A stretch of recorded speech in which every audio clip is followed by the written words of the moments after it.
Welcome back to the Mastering Legal English podcast. This podcast is for legal professionals looking to sharpen their understanding of legal English around the world. This is episode 10, UK versus US Legal English with Steve Churnin. I'm Charlie Sham, a Canadian lawyer and legal English coach and international entertainment consultant, and I'm here with my co-host Steve Kahana. Thanks, Charlie.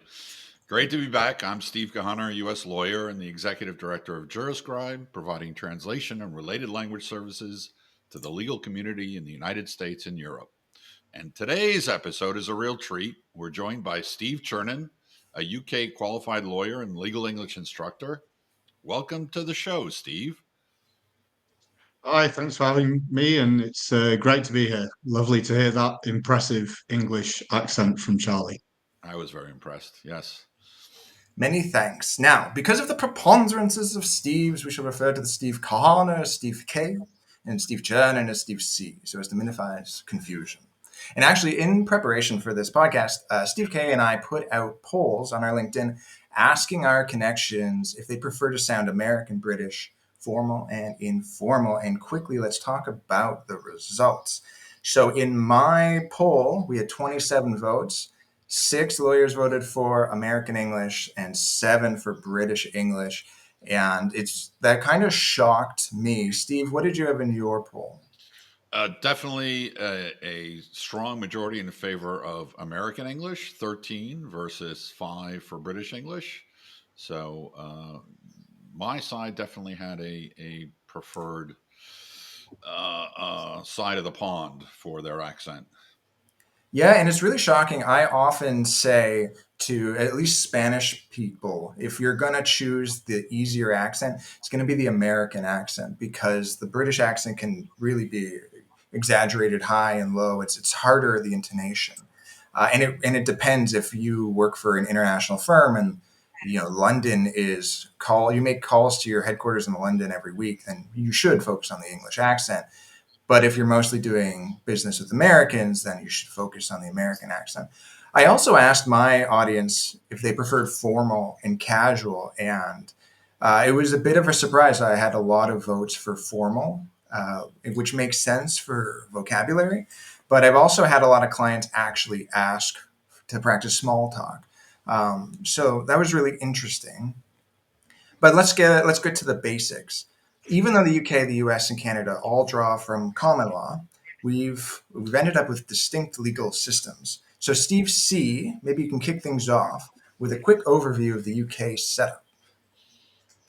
Well, Charlie, as you said, and you're absolutely right, we all draw from common law. The UK obviously developed its own common law tradition over a long period of time, and we were still doing so when we colonized much of the world, including the US, Canada, Australia. Obviously, once those countries gained independence, as new branches sprout from a tree, they developed their own traditions and they molded the common law as they wished. So we've ended up with similar systems that also have interesting and important differences. I guess one really clear example is that while in the UK we've got the House of Commons and the House of Lords, and only one of those is elected. In the US, as Steve Kay will tell you, there's obviously an elected Congress and an elected Senate. Um, we've got these common law systems which operate in contradistinction to civil codes, where you would expect judges to have a reduced role. And over time, I suppose the UK has tended to retain that, whereas maybe the US has moved more towards a codified system. Would you say that that's accurate, Steve Kay? It's hard for me to say because I haven't looked at the UK system in a very long time. But we do have a huge number of statutes and codes, both at the federal and the state level. So I Mhm. don't know how that compares to the UK system these days. But there's certainly statutory texts that any court, any judge needs to be aware of and apply. And it's just in the lagunae, as they say, the gaps where things are unclear or not specified, is where the judge comes in, and judge made law is that area where there's a distinction between the civil code systems and the common law systems. That's considered law. Mhm. So yeah. Okay. I suppose there are terminological differences as well, though. So in the UK, we've got a difference between a barrister and a solicitor, which is fairly well established. Barristers will speak before the courts, and in general terms, solicitors would tend to do the desk work. There's some overlap. Solicitors can speak in certain courts, but that's generally the case. Is that the same in Canada and in the US?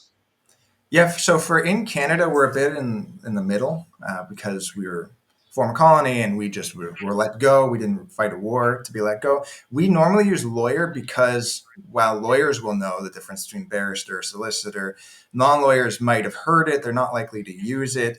We have some King's counsels still left, but it's kind of controversial that lawyers don't like this two-tiered system of, if you're a King's counsel, it's like seen as good marketing and unfair marketing. We've of course had a King's counsel, I think on episode 4 of our podcast, who's my father.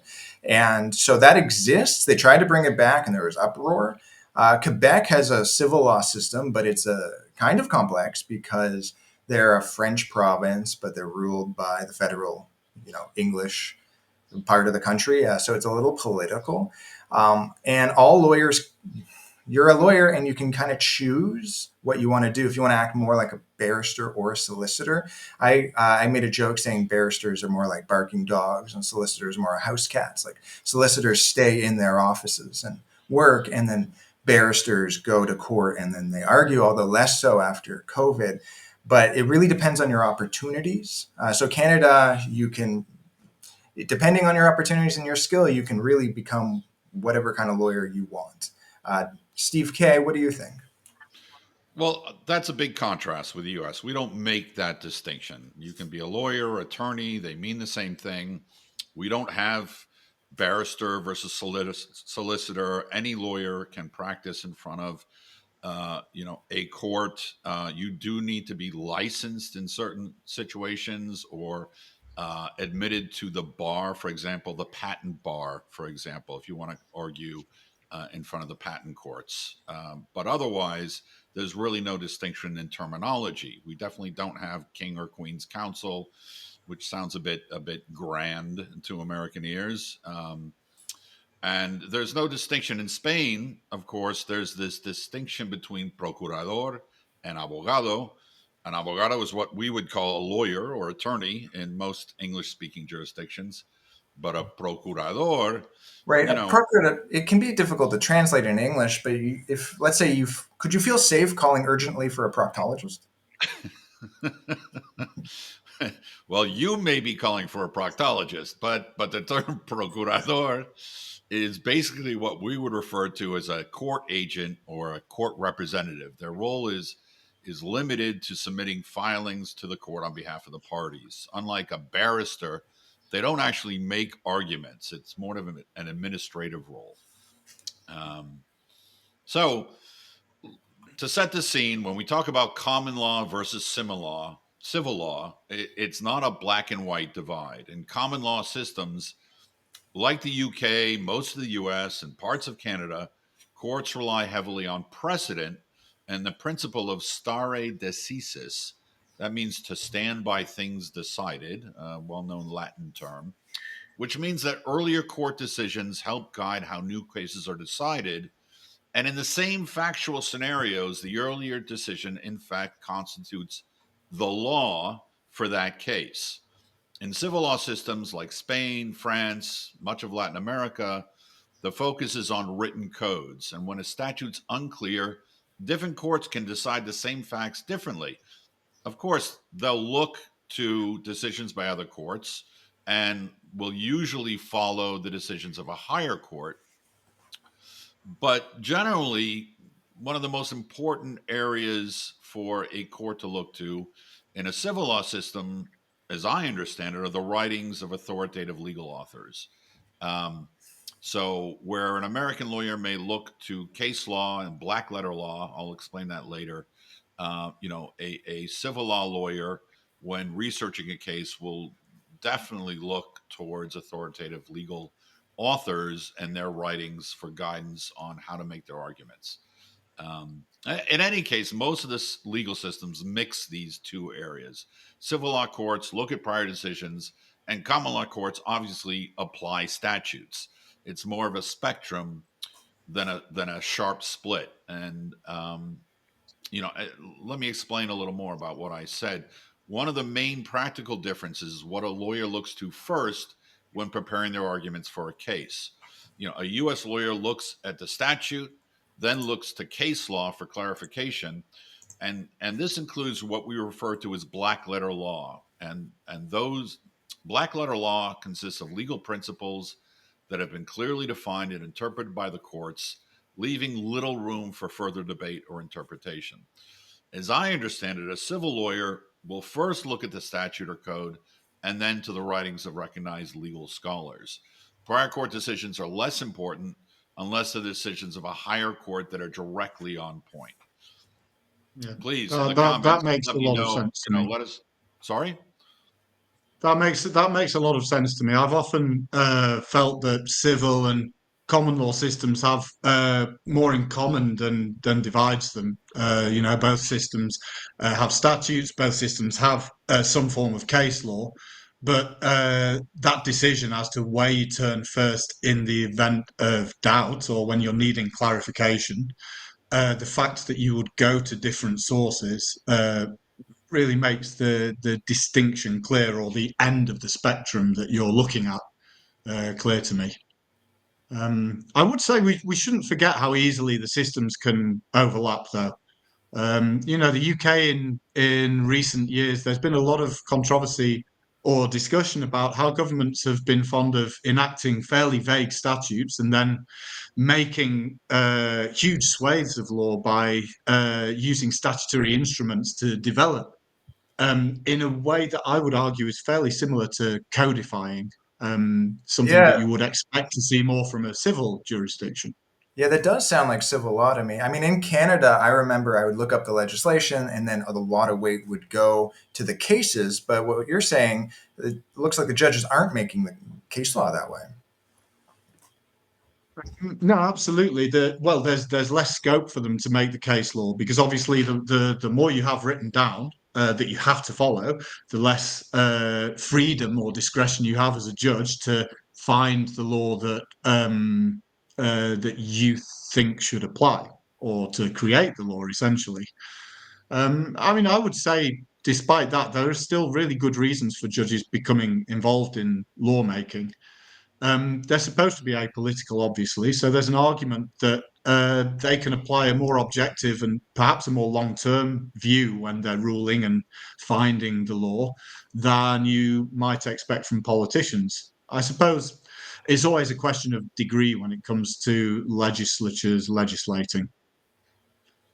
And, if every new government or every new parliament implements a huge raft of new laws, it can be difficult to have legal certainty. There's a risk of flip flopping back and forth. And that's where the common law system for me really comes into its own.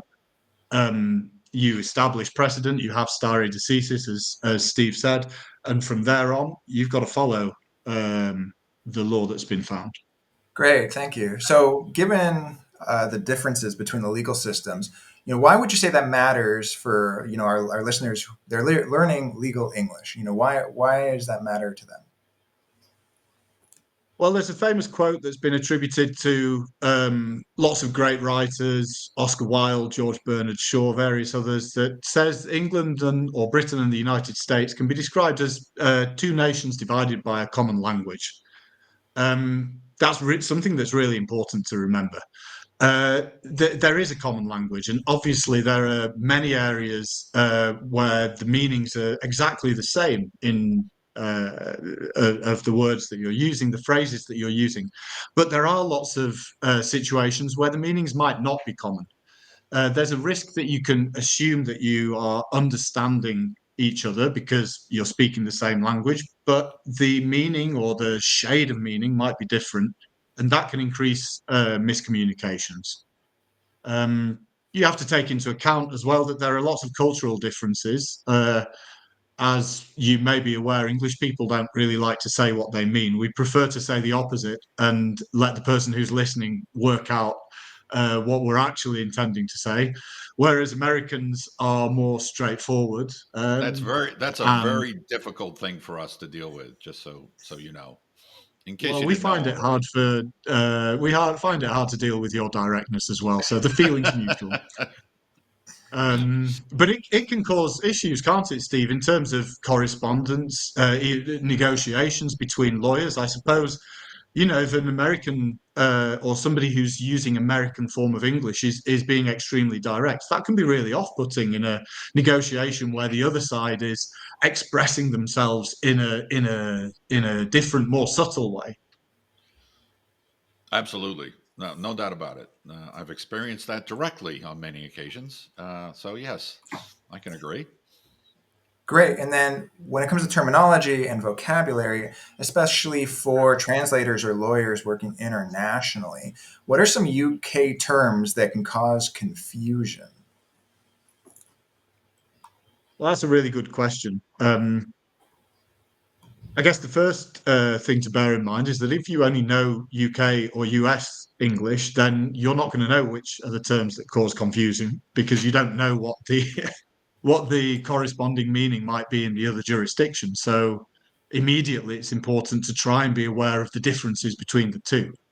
But we can take, for example, claimant and plaintiff. That's an interesting example. About 20, 25 years ago in the UK, we changed from plaintiff to claimant. So in more formal legal correspondence, you will expect to see claimant used.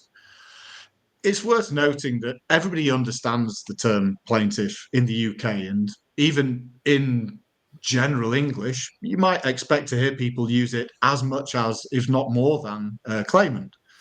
Um, but in a formal context, you need to be aware that claimant is the term to use and not plaintiff.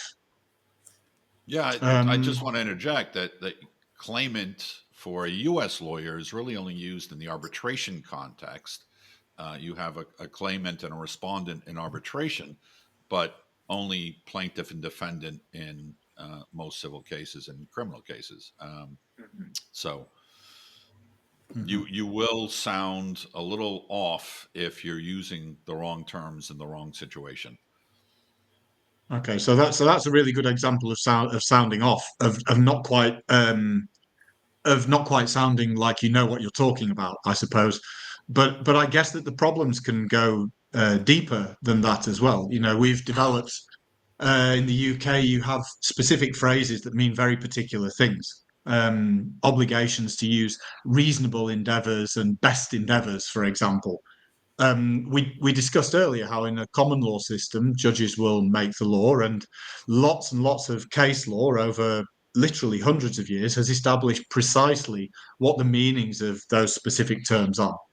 So you need to know, as a translator or as a lawyer working internationally, that if you promise to use or that your client will use its best endeavors, or if you translate a term as meaning best endeavors, you might be required to go against your own interests in order to comply with that term. Whereas if you're only obliged to use reasonable endeavors, you don't necessarily have to go as far as that. It's less demanding. Um, I suppose that's a good example of where using the wrong term can have more serious consequences than just coming across as a little bit off in your terminology.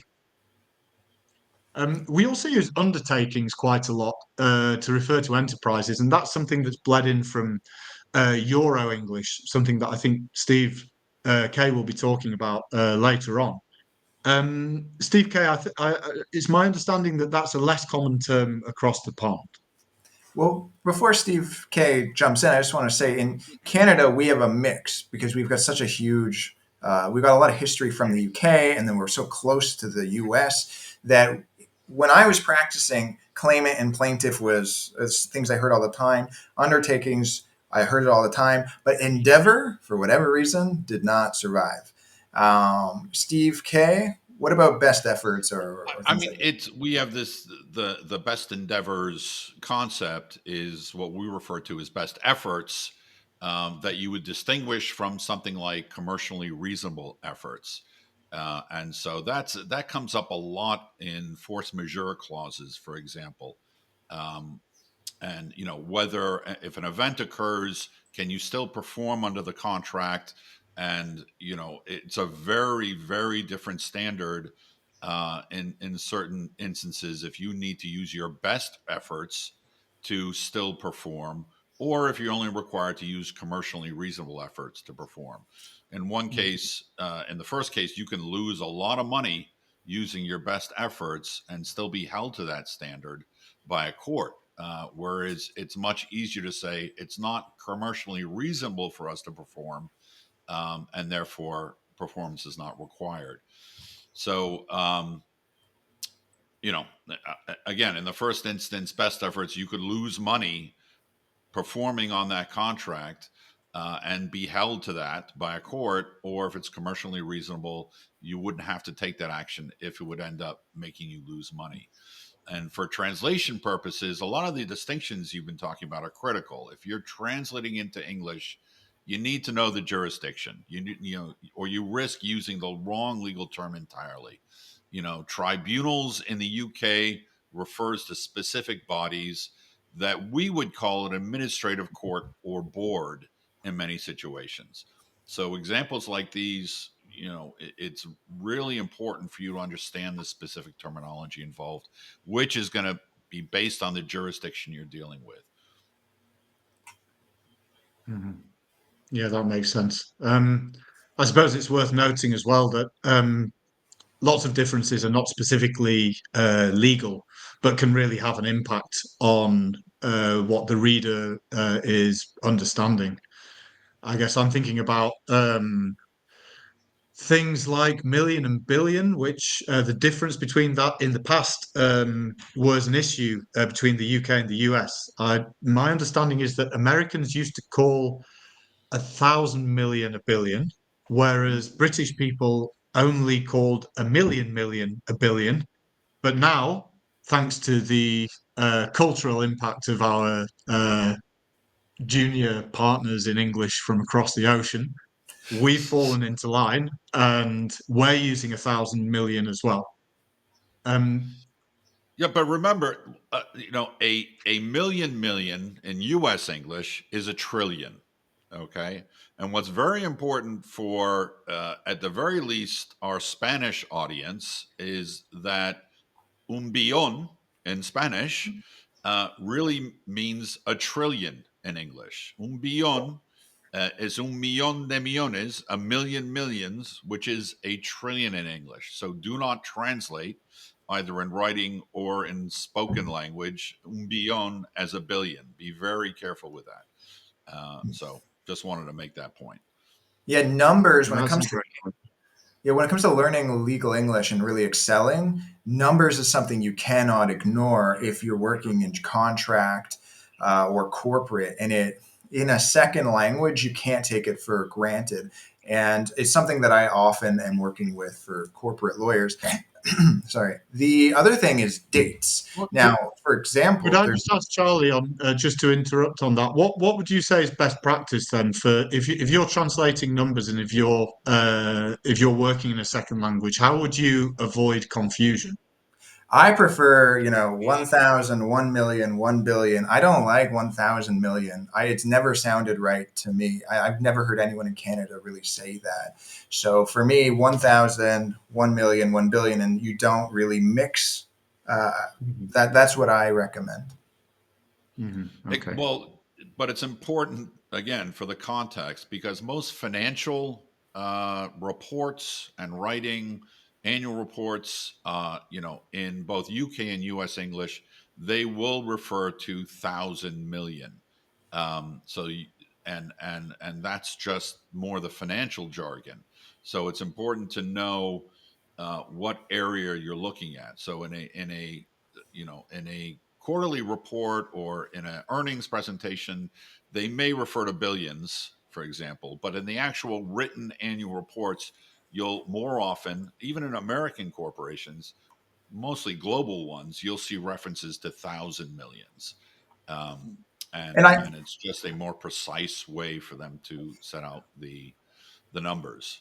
And it's good you mentioned it because it's true. There's a huge difference between negotiating when you're speaking and then also the actual contracts. What's written is usually way more formal than what's spoken.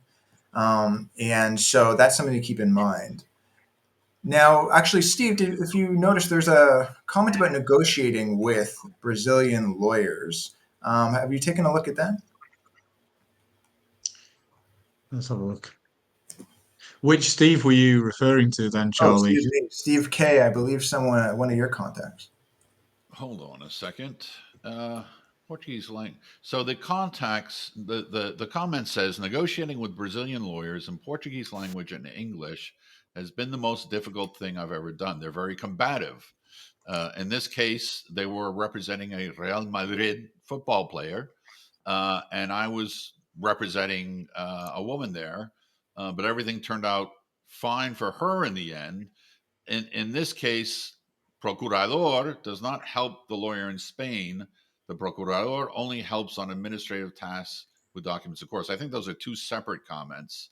Yes. Um, so I think these are just comments here that were made during the course of our conversation. Um, so negotiations, if you're negotiating with Brazilian lawyers, they tend to be very aggressive.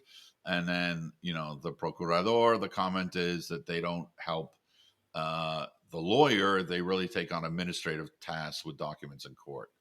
And Um, and then I Somebody's just also asking what the closest translation for U.S. Solicitor General would be into Spanish, and I'd have to think about that. Actually, I would need to do a little research, and don't want to misspeak here for it to be recorded forever as to what the best translation is. So sorry, Soledad, but I we can talk separately on that once I've had a chance to do some research. Okay, fair enough. Thanks for addressing the comments. Now we get to fight about dates because the dates are not the same in the, let's say, Americas versus Europe. Now, Steve C., if you saw the date written as 5/05/04/21, how would you spell out that date? It's nice and simple. That's the 5th of April, 2021. So Don't it's be day, ridiculous. month, year. Don't be ridiculous. That's May 4th, 2021. Yeah, and 5th of honest, April, please. it I'm really afraid that's depends which incorrect. it depends which accent you read this in. As you go, the 5th of April in the year of our Lord 2021, or May 4th, 2021. Regardless, this actually bothered me when I first moved to Spain because I had to get used to the day being first, and now it makes more sense. But I think it comes to what you're used to. Logically, I do kind of have to go with Spain and the UK, but I did grow up with month, day, year. Yeah, it's like the imperial versus the metric systems. The latter makes much more sense, but it's almost impossible for those who grew up with an imperial measurement system to make that switch to the metric system. But it's good to know, and then Yeah, yeah. obviously, whoever you're dealing with, you should use the system they're used to. So if you're going to be dealing with Steve K, use the American version. If you're dealing with Steve C, use the European version. Now, spelling is Awesome. something where I'm really in the middle because in Canada we're used to the British. We get taught British spelling, and then we use American spell check. And so I'll write in the correct British term and get spell checked to American. So let's see, which one of you wants to talk about judgment? Well, Ah, Steve, go ahead. Yeah, I have you to say, know I what don't I'm have a going to think. particularly. I suppose I could make a general point here. I like to use judgment without the extra E. So I would spell it Judgment. I could actually I go guess either way. On this one, I don't care, to tell you the truth. So this one, there's no risk of confusion. Uh, it really, in my mind, I don't fight that battle anymore. I would tend to go with the judgment with an E, Judge, but I really, it's not a big deal to me. Um, So I guess the key is always consistency, isn't it, Steve? Whichever one you choose, you pick a horse and you ride it all the way to the end. exactly, Uh, exactly. any strong thoughts on defense with a C or defense with an S? Yeah, That I'm afraid I becomes do have strong thoughts here. Yeah, Uh, that's more problematical. Yes, yes. There you do risk looking a little silly if you use it with a C when you really mean it with an S, and vice versa. So I don't know, Steve. well, I mean, defence spelt with the C towards the end is the British English version, and defence spelt with an S is the American English version, and the same applies to practice and practice when I guess.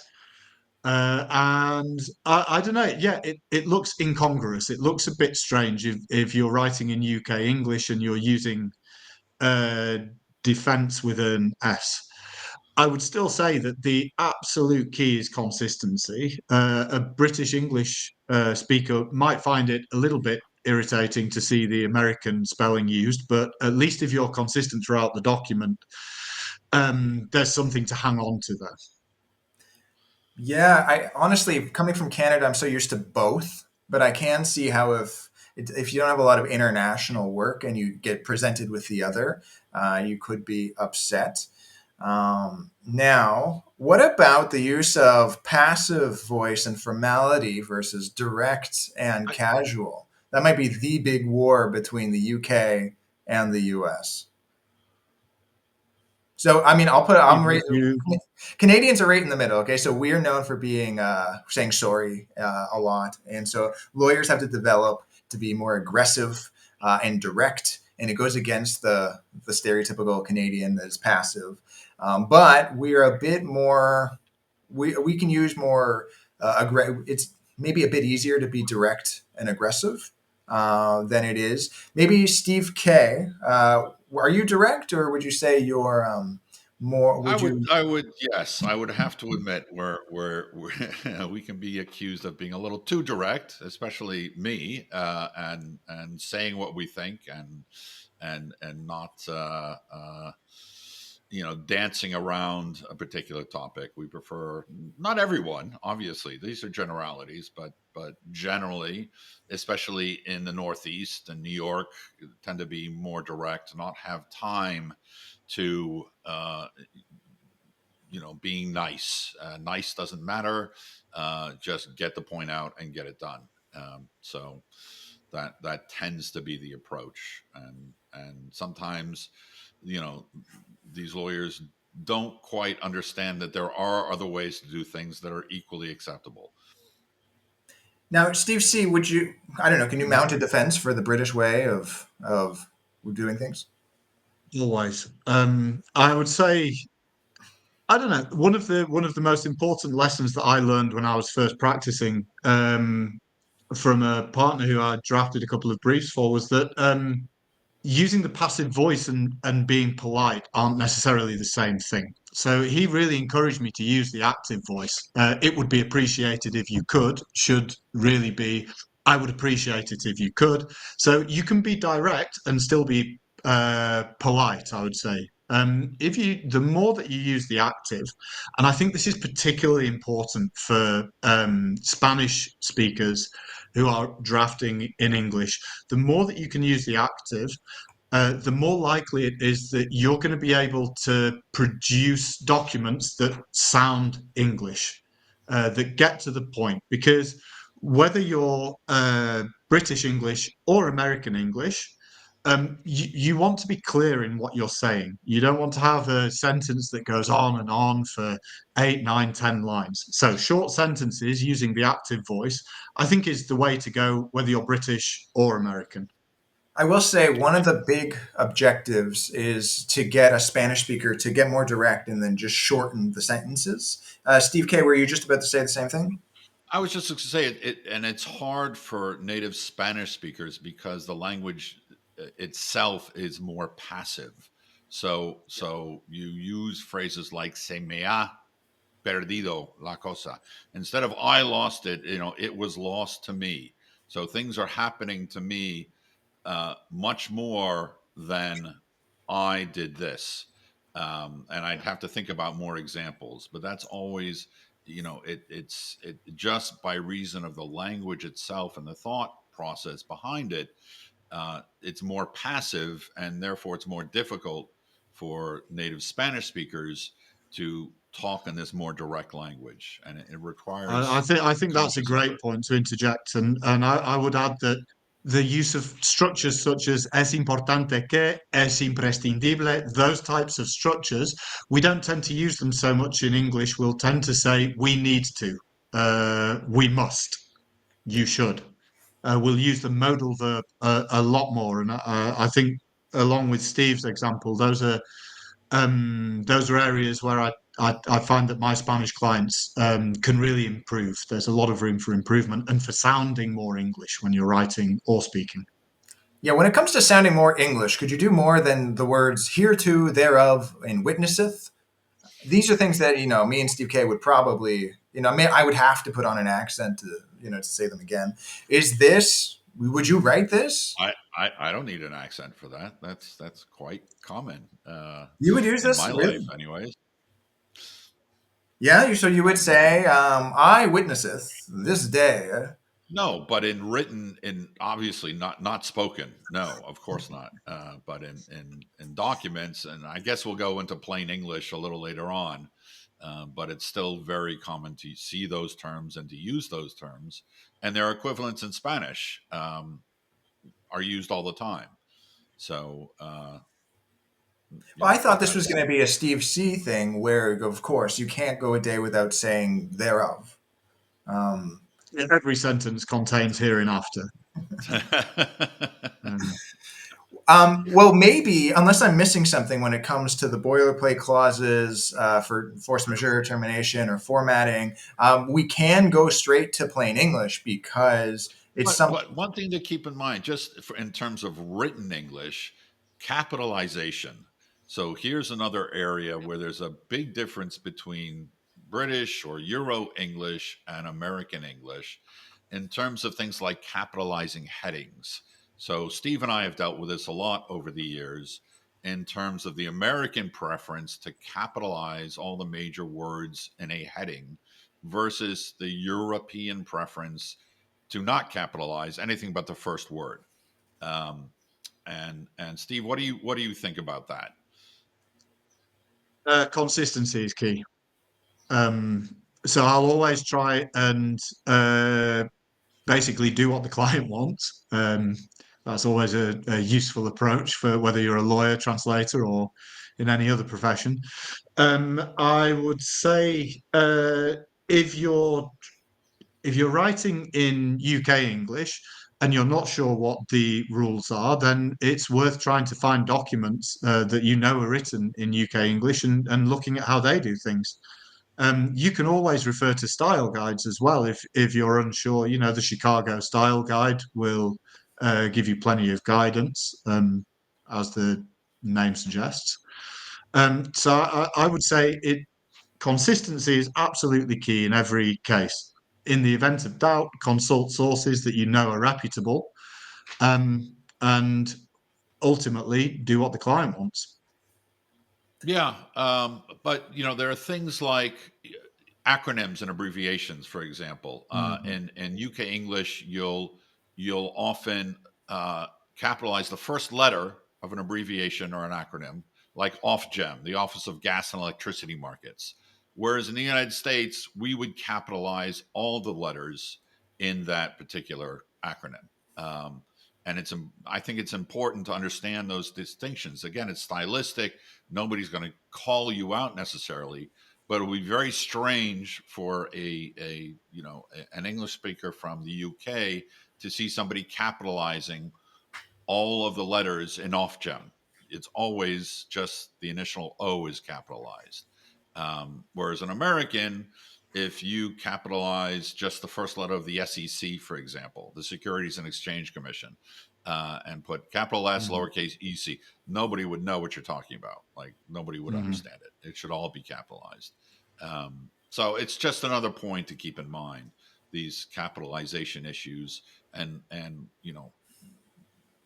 when you want to convey your ability to converse and deal with the other language. These are those little tips that help you to present a more polished image. Yeah, Yeah, and my absolutely. preference is to follow the Americans and capitalize all the major words in a title, or all of the letters in an acronym. Stylistically, I prefer it as well.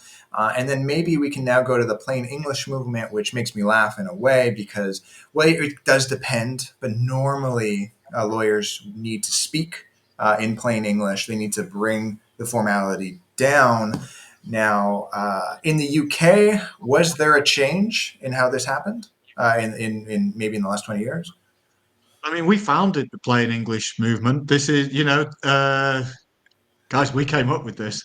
George Orwell had very clear rules for writing, and his ideas, essentially, as I understand it, formed the basis for that movement. It's certainly something that was drilled into me when I was a student at university and later on in practice. And I would say I'm a big advocate for it as well.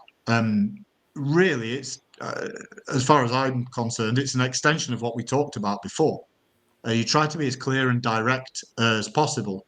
The difference between UK and US English there, as we've discussed, is going to be that um, there's a little bit more directness in the American case, but that's a question of degree, and we're still looking at doing the same thing, which is expressing ourselves with simplicity and clarity.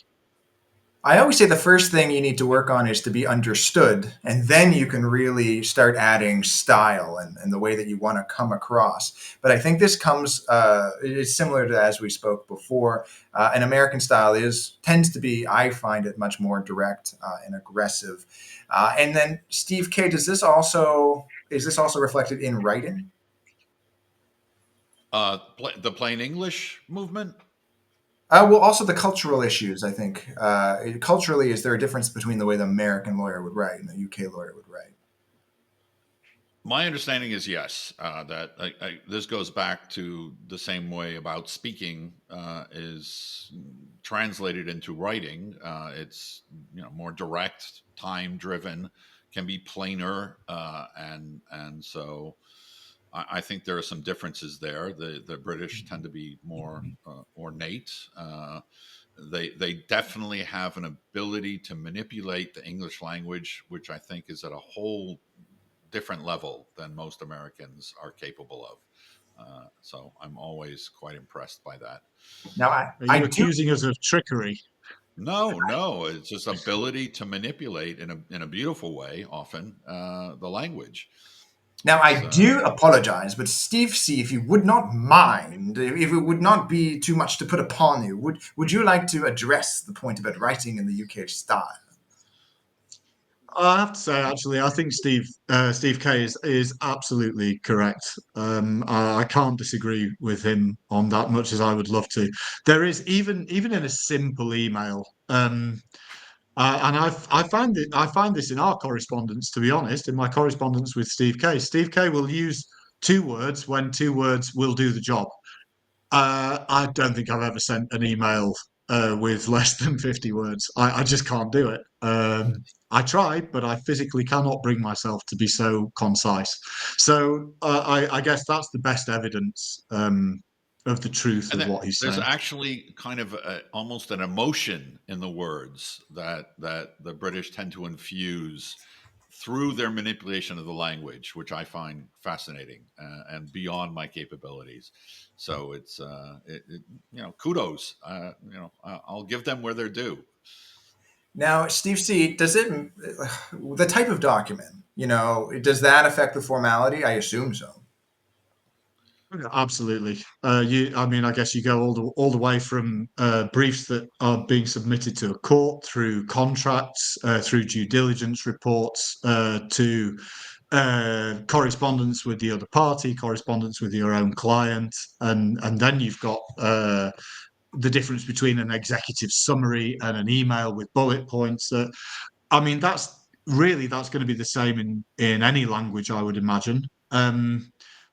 I suppose there may be a particularly broad range of styles applicable to UK English because we do tend to have that formal approach for briefs, and we try as hard as we can to be informal in emails.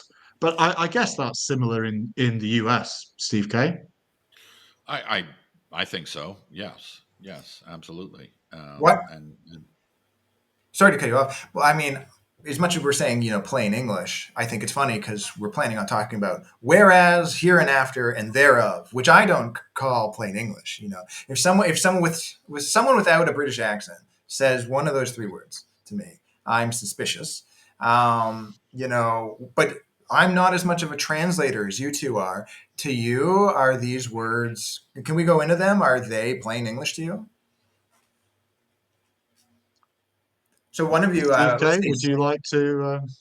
I would say no. I mean, it's not plain English. It's still used. So whereas is used in statutes and statutory instruments. It's used in board resolutions. It's used in formal documents. No, you would not use the term informally in the typical situation. Recitals to a contract. Yes, absolutely. But in the UK, I assume it's the same. No. It's absolutely the same, and I would agree. It's hard to classify it as plain English. I guess one caveat with the term "whereas" is that we do use it in spoken English, but it means something different. It's not setting the scene as it is in the recitals to a contract, for example. It's used as a contrast linker. So she is wearing brown shoes, whereas I'm wearing black shoes.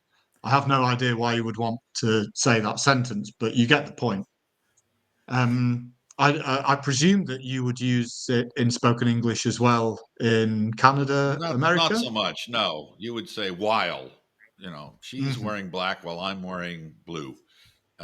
So we wouldn't typically use whereas. That's a higher register and is not common to An- use. Hmm. Another word that Canadians wouldn't use unless they're performing Shakespeare in the park is hereinafter or thereafter. And that might be worth taking a look at. Steve C., are these still common in the UK? So they're less common now than they were in the past. You might still find older, more senior lawyers using them. I personally think that these types of words, hereto, hereof, thereto, thereof, hereafter, hereinafter, thereinafter, etc., etc. I think they can be useful depending on the context because you can use them to make your drafting more concise and clearer. But you need to make sure that you really know what they mean if you're planning to use them. So there are some good rules of thumb here. You can generally, if you're saying hereof, it means this. If you're saying thereof, it means that. Here, this. There, that. The prepositions will tend to fit the meaning that you would expect them to have. So I can give you an example here. This contract and all amendments hereto, you can break that hereto apart, and it simply means this contract and all amendments to this contract. Um, it's not strictly speaking plain English. I have to accept that, but I do still think it has a place in when you're drafting formal documents, just to make sure that the meaning's really clear and that the document doesn't extend for 1,000 pages. It can really save you a little bit of time when you're drafting. Right, and then also here and after will be commonly used when introducing the parties. You want to make it like the contract more readable. You can say this party and that party here and after referred to as the parties in this document. Now, people who have really enjoyed here and after and there and after, I'm sure will be riveted for what you have to say about henceforth and therefore.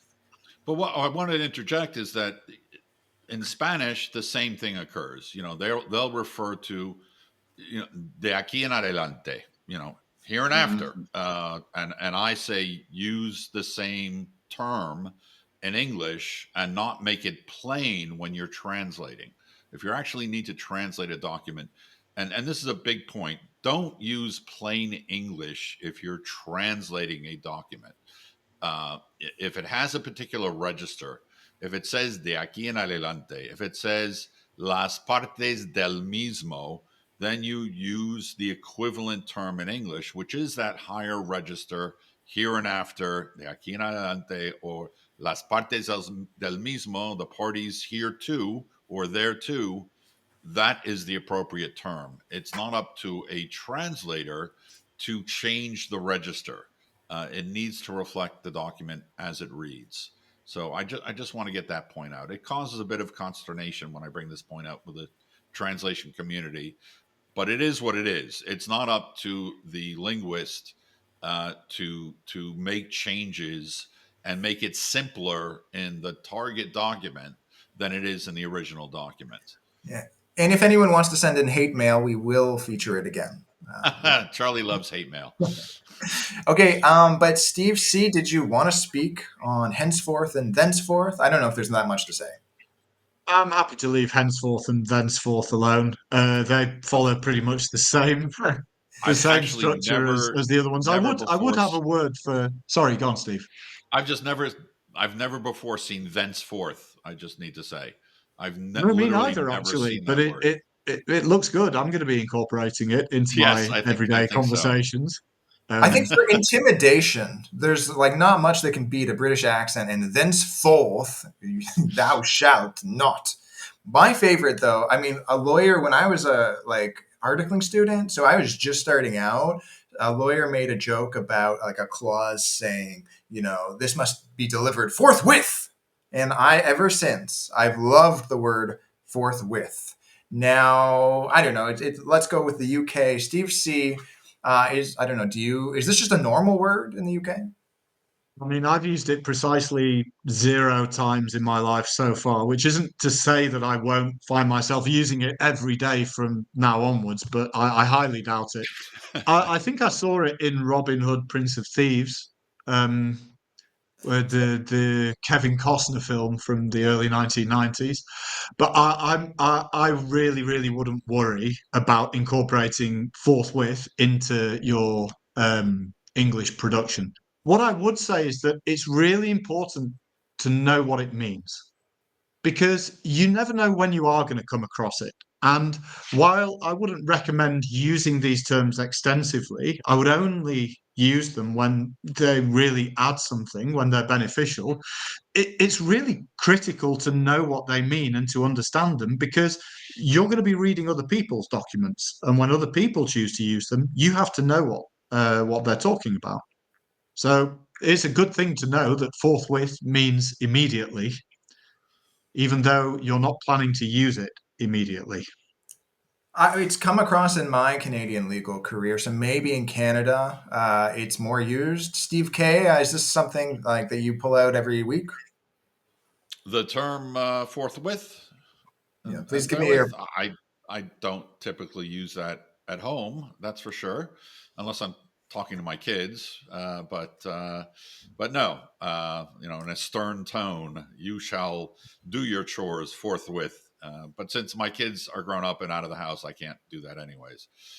So there we go. But From it. but as as to plain English generally, I just wanted to note that there has been a push over, I would say, at least 20 years as well in the U.S.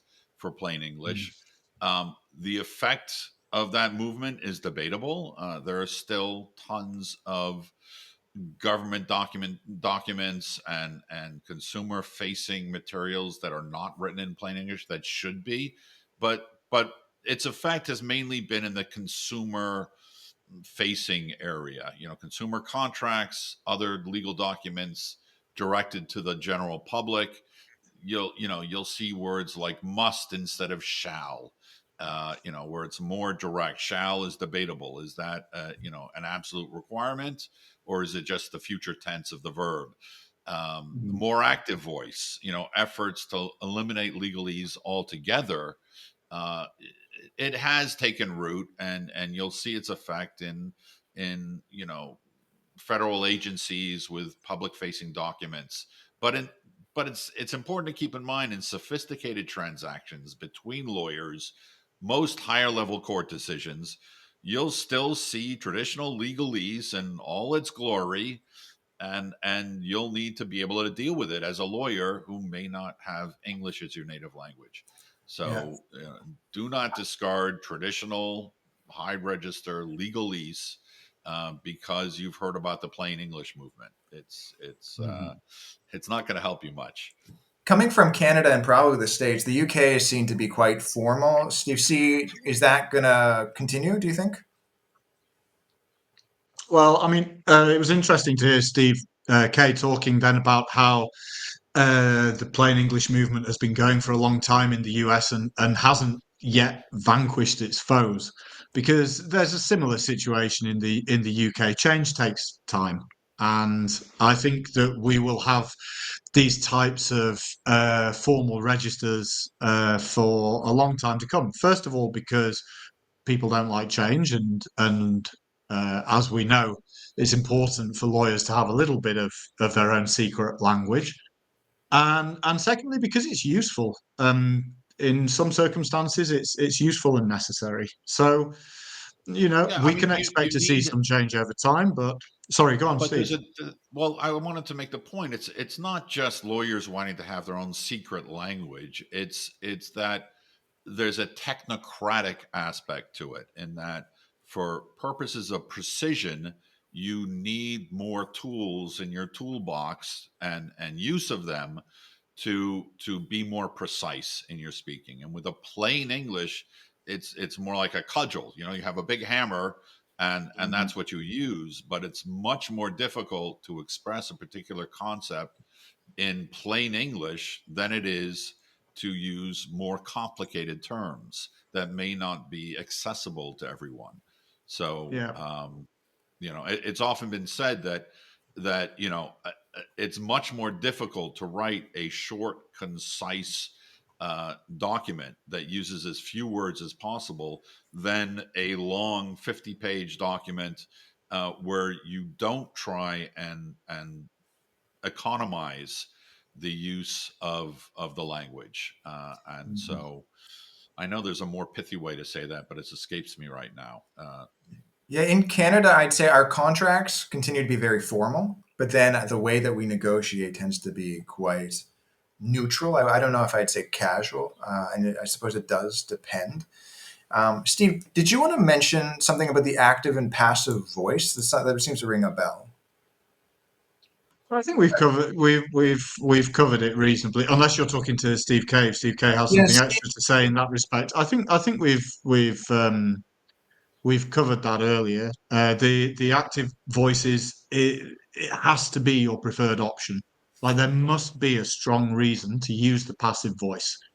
If there isn't, go with the active. And that advice I would say is even more crucial in the case of people who are using English as a second language, because you run the risk of tying yourself in knots otherwise. If you're trying to translate word for word, or if you're trying to use convoluted, complex structures, you can be a really, really good English speaker and lose your way. And we've all seen that in documents drafted by native English speakers. So, active voice, simplicity, consistency. Great. Now, someone on my poll said, why do I have to choose between American English and British English? Isn't there standard English? And not really. I Yes, mean, there there's is. standard It's British, British. there's standard American. Now, is this what Euro English is? Well, I was going to bring that up. There's that other form of English that some of our audience will probably, if they're lawyers, will have to deal with, which is this new development that I like to refer to as Euro English. I coined this term myself. I don't know if somebody else had, about 20 years ago, when I started having to deal with, EU legislation and putting it into English for our US clients, and having to deal with this new animal where they have a lot of what we would refer to as false friends, calques, um, that come from the civil law tradition, terminology like the word undertaking, for example. Um, I guess that is a British, maybe that's not a good example because you do use undertakings in the UK, but I don't know if you use them as a synonym for company. Um, I guess you did. Steve, Yeah, is but that I is I think the point that you're making stands because the term has spread because of its extensive use in EU legislation. So even if it's not a term that's originated on the continent, it's a term that has been popularized by the continent. So I think the point still stands. Great. Now so, and it's ingrained. It's ingrained. It's been used so much that what would be a neologism, a new term coined and used in the EU, is now embedded, and it doesn't matter if you consider it incorrect. That's the term they use, and therefore that's the term you're going to have to use in your writing. Now, originally, when we had more time, we thought maybe we would do some kind of role play thing. Do you guys think we have time, or should we go straight to practical takeaways for our listeners? It's already been an hour, so I think we may Okay, have well, exceeded our time for that. We can save it for another show. if you're listening and you're upset that we didn't get to practical examples, role plays, guess the jurisdiction game, you let us know and we'll plan it for next episode. So then, let's see, Steve K. What implications for Spanish lawyers do we have?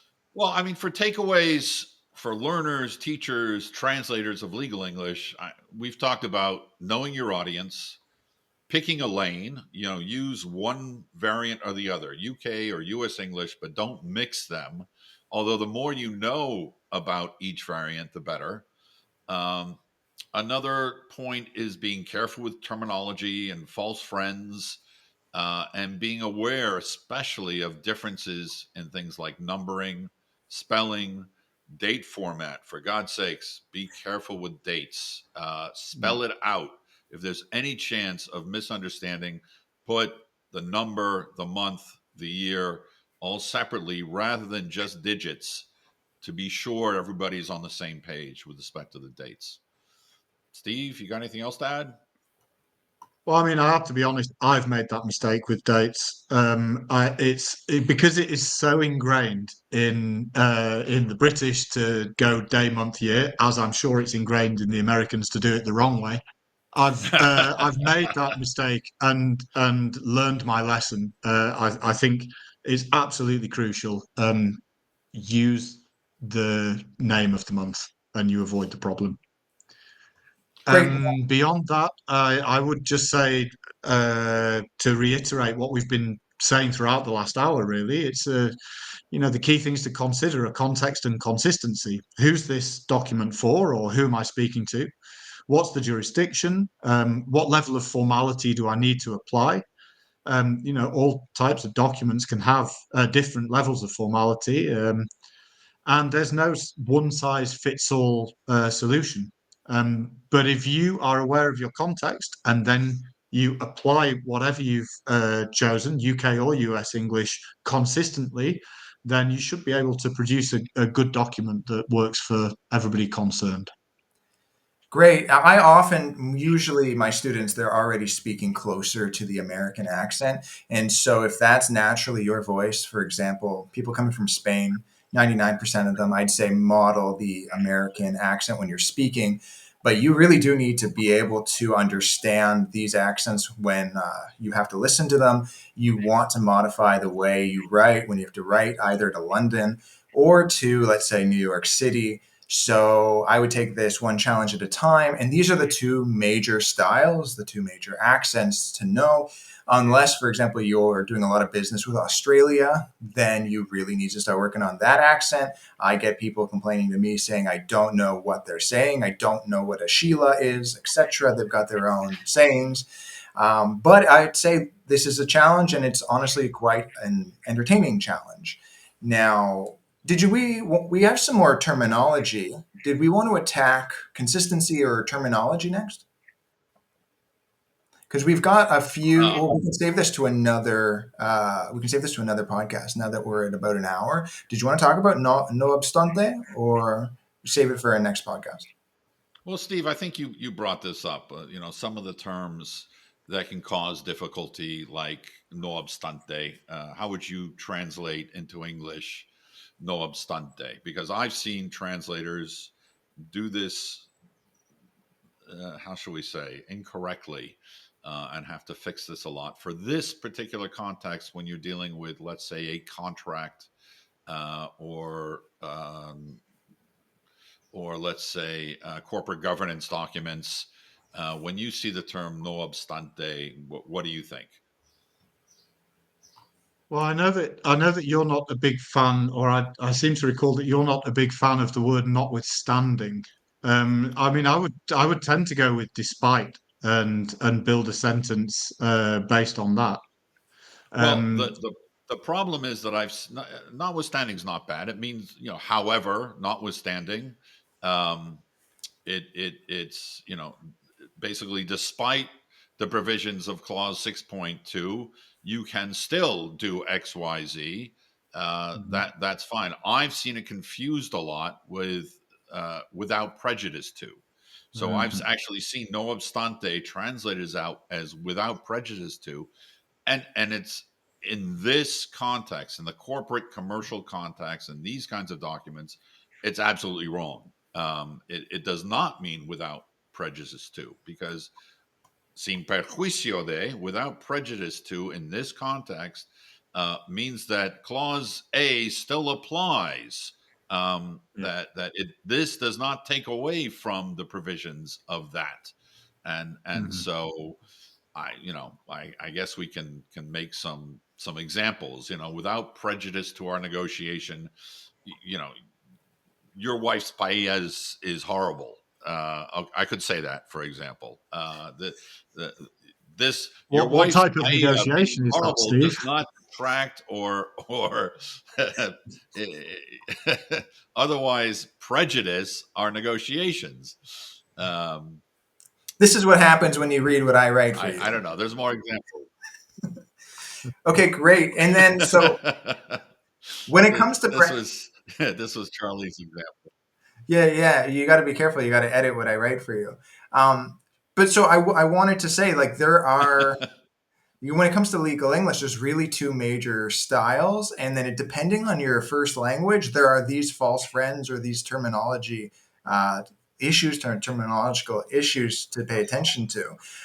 And then, really quickly, I guess before we thank our sponsors, Steve C, you had mentioned there are some things that you often tell your students to improve. Such as reading regularly, etc. Is there anything else that you would recommend them before we end for today? Well, you made a really good point about how difficult Australian accents are to follow earlier. I would say as much exposure as possible to podcasts with different accents, it can't do any harm. So, what I always recommend to students is, nobody has 2 hours a day to deep dive into things, but everybody has a spare 10 minutes here and there. And I would say it's just a great idea to get into the habit of using those 10 minutes to stick on a podcast. And even if you're not fully listening to it, you're absorbing more than you think. My recommendation is 10 minutes a day adds up to over an hour a week, which is over 4 hours a month of free learning. And you don't have to do anything other than click a button. Wonderful. And I often say, look, you should be listening to something in your target language, the target accent. I do it myself. In order to do the British accent for this podcast, I was listening to British podcasts. Steve K, do you disagree or do you have No, I similar? agree wholeheartedly. And one of the main reasons that historically so many Spaniards had a hard time with English was because all of the television and movies were dubbed, and so they were listening to Spanish the whole time rather than listening and watching in the original English. So I would say now, with Netflix and the other streaming services, you can turn off, the Spanish dubbing, leave the original audio on. If you need help, you can have the subtitling, but I would recommend that you keep the subtitling in English, not in Spanish, and this will reinforce your consistent listening to and becoming familiar with the language. So I Yeah. would strongly recommend doing just that. Wonderful. Now, last chance for any other topics before we thank our sponsors. All good? Okay, so once again, we are brought to you by three incredible sponsors. The first of which is Charlie Shan Coaching, which is my legal English coaching. And honestly, I really enjoy it. That's why I'm interested in putting out this podcast with these great guys. And it can only take 6 weeks sometimes for an incredible change. My most recent student, after 6 weeks, went from very nervous to very confident. And so, if what you're doing isn't working for you, you can send me a message. It would be very interesting to talk to you. But I'm not alone in this. Steve K, you seem to have a sponsor for today. Yes, our sponsor is Juriscribe, providing corporate and legal translation and related language services to the legal communities in both the United States and Europe. And we're also developing legal English programming for our clients. And so please come visit us at www.juriscribe.com. Great. And then Steve C, you're not alone in this. Well, I suppose I'm kind of sponsoring myself, and as mentioned at the start of this podcast, I'm a legal English instructor. So if you want to have extensive arguments about UK v US English and why the former is unquestionably better, you can get in touch with me via LinkedIn or email stevechurnin@gmail.com. Great. Thank you very much for being a guest on the podcast. And thank you for Thank you. listening. If you didn't know, we do these live on LinkedIn, so you can comment, like we had a couple of commenters. And then, of course, we're on YouTube, Spotify, Apple Podcasts, and more. If you're interested in us covering a certain topic, send one of us a message, and we will take it into account for our next subject for our next podcast. Thank you very much, and see you next time.